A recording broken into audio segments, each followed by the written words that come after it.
அல்மா herbal அப்படிங்கிற YouTube சேனலை போய் சப்ஸ்கிரைப் பண்ணி வச்சுக்கோங்க. பெருமதிப்புக்குரிய எங்களை எல்லாம் வாழ வைத்து கொண்டிருக்கின்ற, அதாவது புகைப்பிடித்து எங்களை பணக்காரர்களாக்கி கொண்டிருக்கின்ற என் அருமை புகைப்பிடிக்கும் தோழர்களை, புகைப்பிடிக்கும் நிறுவனத்தின் சார்பாக அரசாங்கம் சொல்லக்கூடிய அந்த விதிகளுக்கு உட்பட்டு நாங்கள் சில விளம்பரங்களை செய்ய வேண்டியிருக்கிறது. நாங்கள் என்றால் புகைப்பிடிக்கும் அந்த பீடி சிகரெட்டுகளை தயாரிக்கக்கூடிய நிறுவனத்தைச் சேர்ந்த நாங்கள் புகைப்பிடிப்பதால் வரக்கூடிய தீமைகளை விலக்கி விளம்பரம் வைக்க வேண்டிய ஒரு கட்டாய சூழ்நிலையை எங்களுக்கு இந்த அரசாங்கங்கள் எங்கள் மீது திணிக்கிறது. இருந்தாலும் புகைப்பிடித்து கொண்டிருக்கிறீர்கள். நாங்கள் விளம்பரம் செய்கிறோம்.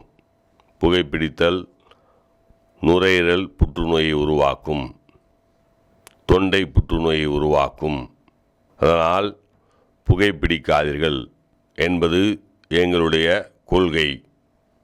ஆனாலும் நாங்கள் இந்த புகையிலையை தயாரிப்போம், அதை விற்பனை செய்வோம், அதில் எலும்புக்கூடு படங்களை போடுவோம்.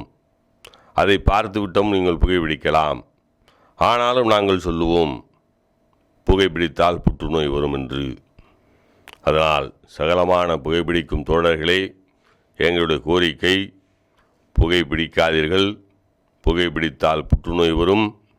அது மட்டுமல்ல, புகைப்பிடிப்பதனால் ஏற்படக்கூடிய அந்த நோய்களுக்கு அரசாங்கம் பல ஆயிரக்கணக்கான கோடிகளை செலவழிக்கிறது.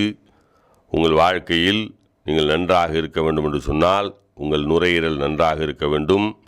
காரணம், உங்கள் உடம்பில் ஓடக்கூடிய இரத்தங்களெல்லாம் கெட்ட இரத்தங்களாக மாறி அது நல்ல இரத்தமாக மாறுவதற்கு நுரையீரலை வந்து அடைகிறது. அதற்கு நல்ல சுவாசம் உள்ளே போக வேண்டும். அதுதான் அந்த இரத்தத்தை சுத்தப்படுத்தி இதயத்துக்கு அனுப்புகிறது. அதனால் நுரையீரல் நன்றாக இருக்க வேண்டும். அரசாங்கத்தினுடைய உத்தரவுப்படி நாங்கள் வெளியிடுகிற விளம்பரம் இது. கண்டிப்பாக நாங்கள் இந்த விளம்பரத்தை வெளியிட்டால்தான் நாங்கள் தொழிற்சாலை நடத்த முடியும், லாபம் சம்பாதிக்க முடியும், கோட்டீஸ்வரனாக இருக்க முடியும், கோடிகளில் புரள முடியும், ஹெலிகாப்டர் வாங்க முடியும், விமானம் வாங்க முடியும்.